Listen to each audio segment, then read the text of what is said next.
사회복지사 업무수행 일지 7월 1일 개정. 어떻게 작성하면 좋을까? 안녕하세요. 국회의원 권팀장입니다.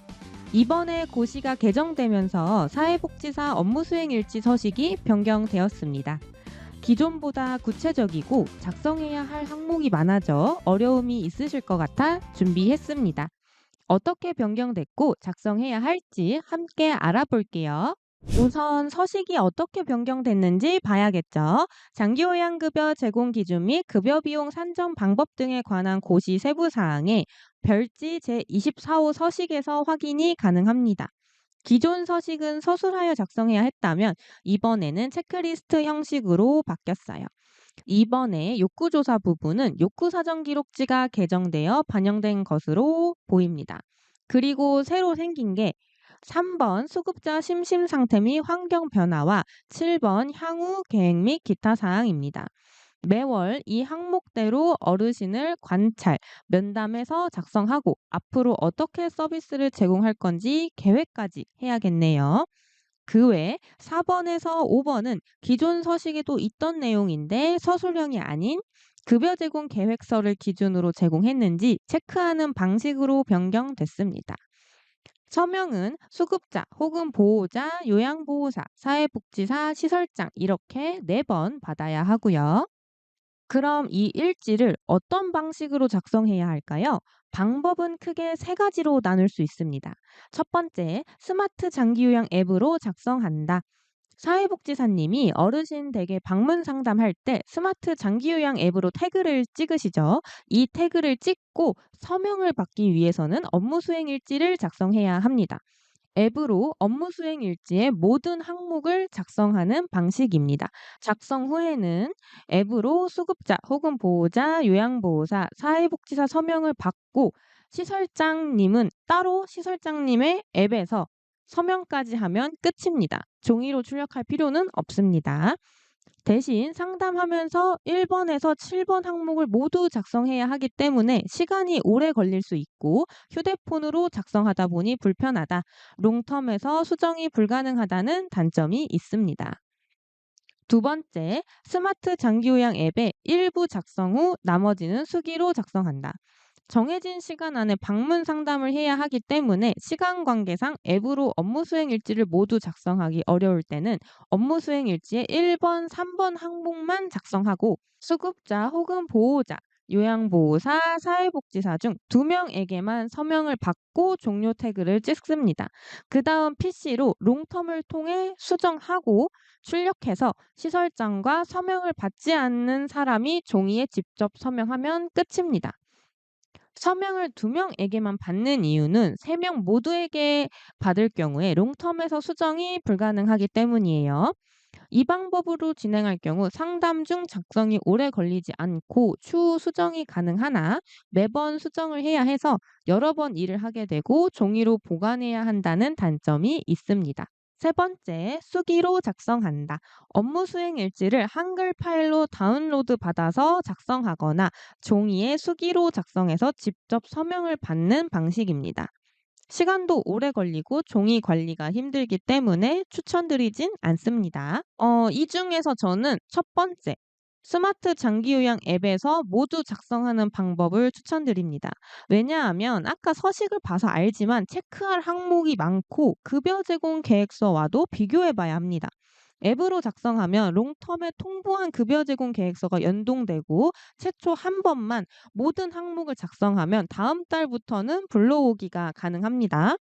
처음에 고생 한 번만 하면 다음 달부터는 불러와서 필요한 부분만 수정을 하면 되는 거죠. 출력할 필요도 없고요.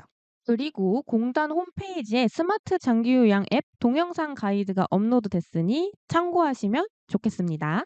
자, 지금까지 작성 방법을 알아봤다면 이번에 어떻게 작성을 해야 할지 예시를 보면서 설명드릴게요. 고시 세부사항 제24호 서식을 다운로드 받으면 맨 뒷장에 이렇게 작성 요령이 나옵니다. 한 번씩 읽어보면 좋겠어요. 이 영상을 보시는 분들은 지금 저와 같이 읽어볼 텐데요. 왔다 갔다 하면서 설명하기 힘드니까 제가 이렇게 각 항목별로 작성 요령을 첨부해 놨습니다. 순차적으로 볼게요. 1번 기본 정보라고 해서 방문 상담하는 수급자명, 등급, 방문 일시, 방문 장소, 서명하는 란이 나오네요. 작성하는데 어렵지 않습니다. 2번은 욕구조사인데 작성 요령을 보면 보유 질환, 영양 상태, 신체 상태, 일상생활 기능, 인지 및 행동 증상은 최근 1개월간의 상태를 종합하여 작성합니다. 동거인은 방문 당시를 기준으로 작성합니다. 포인트는 1개월이죠. 최근 1개월간의 어르신 상태를 기준으로 욕구조사를 작성해야 합니다.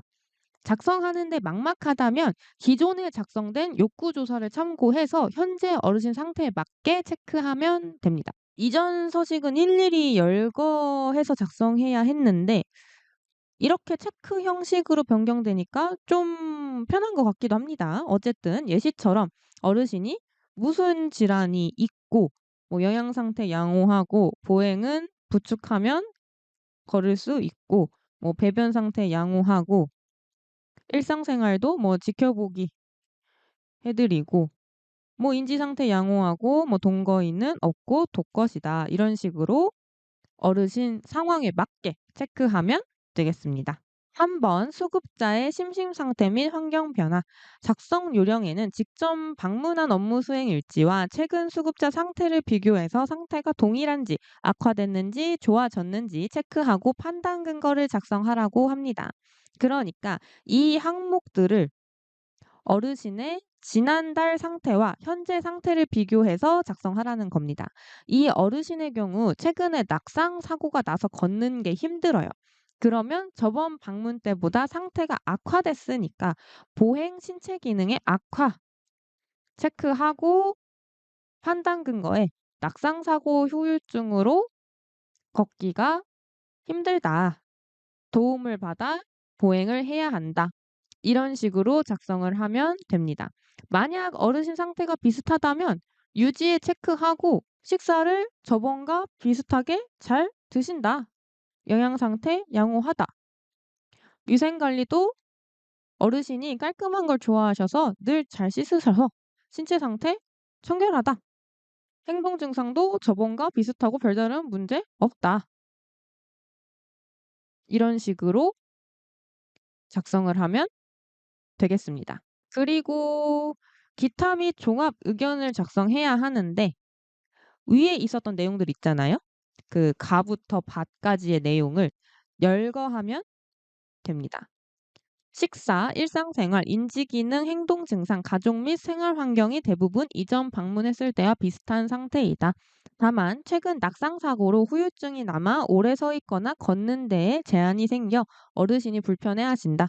보행 도구 혹은 부축 도움을 드려야 한다. 이런 식으로 작성하면 됩니다. 4번 급여 제공 계획 및 제공 내용 확인. 작성 요령 읽어볼게요.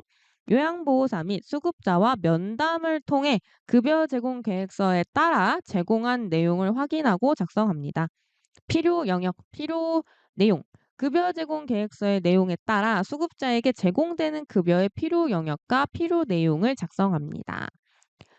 롱텀에 통보한 급여 제공 계획서가 있으면 그 스마트 장기 요양 앱에 연동이 됩니다. 필요 내용 제공 여부, 필요 영역과 필요 내용의 제공 또는 미제공 여부를 확인하여 체크합니다. 제공 확인 내용. 계획서에 따라 제공된 경우 제공한 내용을 확인하여 그 내용을 작성합니다. 예시, 당뇨 관리가 필요하여 당뇨식 준비 및 제공 도움, 수급자와 함께 주 1회 외출하여 장보기 도움 제공 등. 미제공 사유, 계획서의 필요 영역과 필요 내용을 제공하지 않은 경우 작성합니다.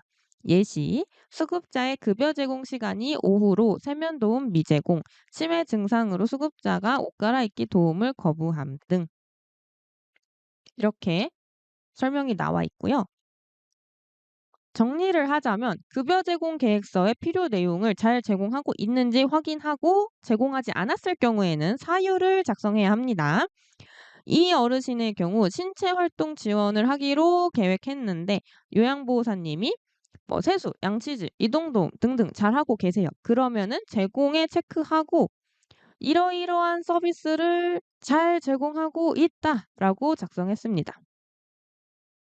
인지관리 지원, 일상생활 지원, 환경관리도 마찬가지로 잘하고 있어서 제공, 체크하고 어떤 서비스를 제공했는지 이렇게 작성을 해 봤습니다. 그런데 어떨 때는 제공하지 못하는 서비스가 있을 수도 있잖아요. 예를 들어서 외출 시 동행을 계획했는데 최근 1개월 동안 제공한 적이 없어요. 그러면은 미제공 체크하고 사유로 어르신이 외출을 요청한 적이 없었다. 이런 식으로 작성하면 됩니다. 5번 인지활동형 프로그램 제공 내용 확인. 5등급 어르신은 필수로 작성해야 하죠. 작성 요령 읽어보겠습니다. 프로그램 관리자가 전월 수립한 급여 제공 계획에 따라 제공한 내용을 확인하고 작성합니다. 제공 계획, 프로그램 관리자 전월에 수립한 인지 자극 활동 및 일상생활 함께하기 활동 계획을 작성합니다. 예시, 기억력 향상 워크북, 사진 보며 회상하기, 음식 조리 함께하기 등 필요 내용 제공 여부, 전월에 수립한 계획의 제공 또는 미제공 여부를 확인하여 체크합니다. 제공 확인 내용, 계획에 따라 제공한 경우 제공 내용을 확인하여 작성합니다. 예시, 회상 프로그램에 적극적으로 참여 등 미제공 사유, 계획에 따라 제공하지 않은 경우 그 사유를 작성합니다. 예시, 퍼즐 맞추기는 집중하지 못하고 수동적 자세 보여 난이도 조절 필요 등. 향후 제공 계획, 수급자의 특성, 욕구, 기능 상태를 종합적으로 고려하여 프로그램 제공 계획을 수립합니다. 4번 항목과 비슷하네요. 인지활동형 프로그램을 계획에 따라 제공하고 있는지를 작성하고 향후에는 어떻게 제공할 건지 작성하라고 합니다.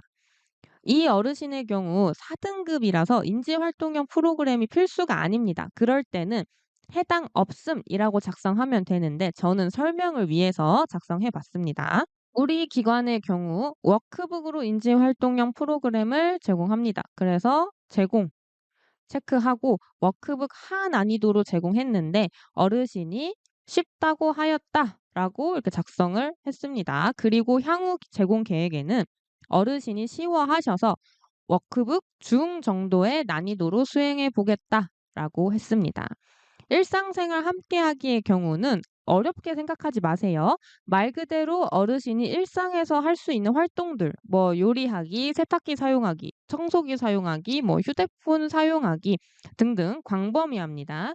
그중에서 우리가 제공한 서비스를 작성하는 거예요. 이번에는 빨래 개기, 전화 걸기를 해보며 연습했다. 그리고 앞으로도 어르신이 혼자 할 수 있도록 연습하겠다라고 작성했습니다. 6번 수급자 보호자 상담. 상담은 기존에도 작성하고 계셨죠. 작성 요령에 보면 어르신의 특성, 급여 제공에 대한 수급자 보호자의 의견 및 급여 제공 관련 안내한 사항 등을 작성합니다라고 되어 있네요. 상담은 평가에서도 확인하기 때문에 신경을 좀 쓰셔야 합니다. 상담 작성할 때 많이 실수하는 부분이 단순 정보 전달처럼 작성하세요. 예를 들면 어르신 상태 괜찮으시고 큰 문제 없음, 독감 유행하니 조심할 수 있도록 설명함.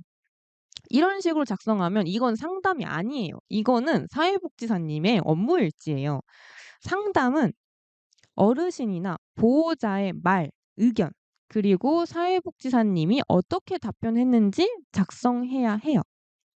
예시를 보면 어르신에게 요즘 괜찮은지 불편한 점은 없는지 여쭈었더니 서비스는 만족하는데 골절된 부분이 아프고 힘들다고 하셨다. 그래서 꾸준히 재활치료 받도록 설명드렸다. 어르신이 병원 동행 가능한지 물어보셔서 미리 말해주시면 가능하다고 답변 드렸다. 어르신이 미안하다고 하셔서 아니라고 좋아질 수 있도록 저희도 노력하겠다. 이런 식으로 작성해 주셔야 합니다. 다시 강조드려요. 상담은 어르신이나 보호자의 의견이 반드시 들어가야 해요. 어르신이 아무 말도 안 하신다고요?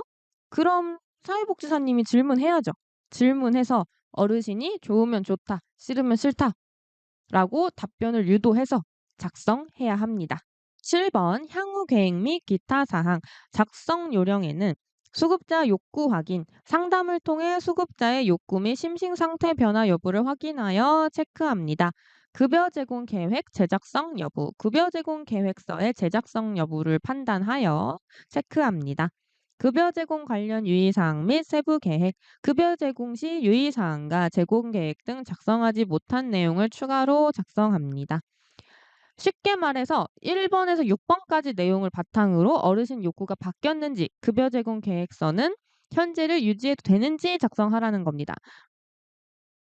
이 어르신의 경우 낙상 사고로 상태 변화가 있잖아요. 그래서 변화 있음이라고 체크했고요. 만약에 변화가 없다면 변화 없음에 체크하면 됩니다. 어르신 상태 변화가 있으니 계획서를 제작성해야겠죠? 제작성 체크합니다. 그리고 세부 계획에 어르신이 낙상사고 후유증이 남아서 힘들어 하시니까 이동할 때 지켜보기에서 부축 도움으로, 그리고 우울해 하셔서 정서 지원을 추가한다. 산책 기능은 아직 양호해서 잔존 기능을 활용할 수 있도록 부분 도움을 드린다. 급여 제공 계획서 다시 작성해서 요양보호사에게 설명할 예정이다. 이렇게 작성해 봤습니다. 만약에 변화가 없다라고 하면 어르신 상태 변화 없고 현재 서비스에 만족하여 현행을 유지한다. 그런데 독감이 유행 중이라 감염 예방 활동과 어르신 상태 관찰에 더 신경 쓴다. 이런 식으로 작성하면 됩니다. 그리고 마지막으로 어르신이나 보호자 서명, 요양보호사님 서명하면 끝입니다. 새롭게 개정된 업무 수행 일지가 어렵고 막막하게 느껴질 수 있습니다. 하지만 항상 처음이 어렵잖아요. 꾸준히 하다 보면 조금씩 익숙해지고 결국에는 능숙하게 잘 해내실 겁니다. 보여드린 예시는 국회어 네이버 카페에 업로드할 테니 고정 댓글 확인해 주세요. 그럼 저는 다음 컨텐츠로 돌아오겠습니다. 국회어 권 팀장이었습니다. 감사합니다.